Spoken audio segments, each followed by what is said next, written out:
जे की राज्यसेवा पुरवला सुद्धा पर्यावरण आहे. कंबाईन मुख्य परीक्षेला सुद्धा त्यांनी अभ्यासक्रमामध्ये पर्यावरण हा टॉपिक दिलेला आहे. एक झालं. आणि दुसरं म्हणजे जे की निसर्गाला हानिकारक आहेत हे शब्द.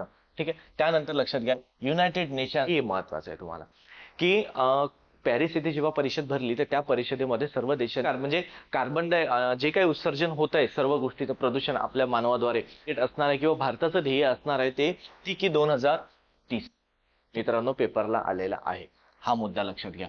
तुम्हाला हरित वायूवरती कंबाईनला वगैरे राज्यसेवेला प्रश्न आलेले आहेत, मागे सुद्धा प्रश्न आलेले आहे. एक बरोबर आहे, ग्रीन हाऊस हा प्रवाह जो म्हटला आपण, तर हाच प्रवाह म्हणजेच काय त्याला आपण म्हणतो की यालाच म्हटलं की किंवा पॅसिफिक महासागरामधला जो भाग असतो पाण्याचं तापमान ही कुठेतरी वाढायला लागतं.